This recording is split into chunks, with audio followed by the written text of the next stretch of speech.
Θέλω να σας ευχαριστήσω όλους που είστε εδώ απόψε μαζί μας. Είναι πραγματικά πολύ μεγάλη τιμή για μένα. Εγώ δεν θέλω να σας κουράσω με πολλά πράγματα. Καταρχάς θέλω να σας συστηθώ για όποιον δεν με γνωρίζει. Ονομάζομαι Κατερίνα Λαγιάννη, έχω σπουδάσει γαλλική φιλολογία στο ΕΚΠΑ και εργάζομαι τα τελευταία 18 χρόνια ως καθηγήτρια γαλλικών. Το όνειρό μου από μικρή ήταν να γίνω δασκάλα και αυτό ήταν κάτι που το κατάφερα. Είχα όμως και ένα άλλο όνειρο, το οποίο ήταν κρυφό και δεν το γνώριζε κανένας. Ούτε καν οι γονείς μου, ούτε τα αδέρφια μου. Και αυτό ήταν να γράφω.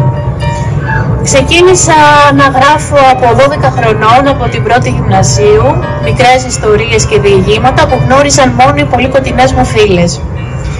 Και όσο περνούσε ο καιρός, εξακολουθούσα να γράφω μέχρι που έγραψα και το πρώτο μου βιβλίο.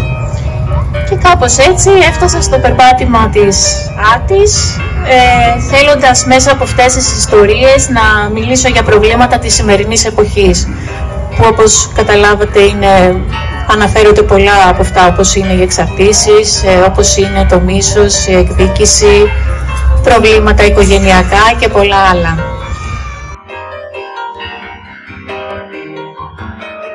Βάζουμε ταμπέλες στους ανθρώπους και να τους απομονώνουμε. Ο αλήτης, ο γυναικάς, ο κλέφτης, η πόρνη.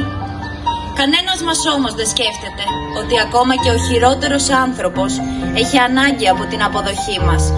Η απόρριψη που δέχεται και οι κακοί χαρακτηρισμοί χειρότερα τον κάνουν.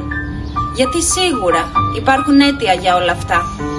Γενικά μιλώντας, δεν υπάρχουν κακοί άνθρωποι επειδή έτσι γεννήθηκαν ή απλά έτσι είναι. Είναι δυστυχισμένοι άνθρωποι που τους λείπουν πολλά πράγματα και κάνουν κακό στους άλλους και στον εαυτό τους. Γίνονται αυτοκαταστροφικοί, χωρίς πολλές φορές να το καταλαβαίνουν. Δυστυχώς, η κοινωνία μας κάνει έτσι ψεύτικους, υποκριτές και θεατρίνους, με το δάχτυλό μας τραμμένο μόνο προς τον απέναντί μας. Κανένας δεν έχει το δικαίωμα να πει σε κανέναν πώς θα ζήσει, πόσο μάλλον να τον κρίνει. Από τη στιγμή που δεν ενοχλούμε κανέναν, έχουμε να λογοδοτήσουμε μόνο στον εαυτό μας για τις πράξεις μας. Και εσύ δεν κάνεις κακό σε κανέναν, Θοδωρή.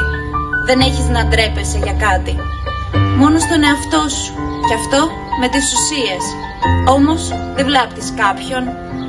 Ο Θοδωρής έκρυψε το πρόσωπό του με τα χέρια του. «Έχω κάνει πολλά», της είπε. «Είναι κι άλλα που δεν τα ξέρεις και που δεν θέλω με τίποτα να μάθεις». Το μόνο που με ένοιαζε ήταν να περνώ καλά. Να τρώω, να πίνω, να αγοράζω, να μαστουρώνω και να πηγαίνω με όποια μου κάτσει. Με γυναίκες πολύ χαμηλής ποιότητας. Χαμηλής ποιότητας.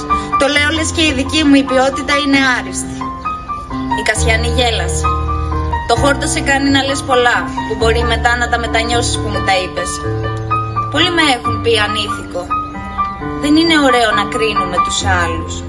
Για μένα δεν υπάρχουν ανήθικοι άνθρωποι, αλλά απελπισμένοι άνθρωποι.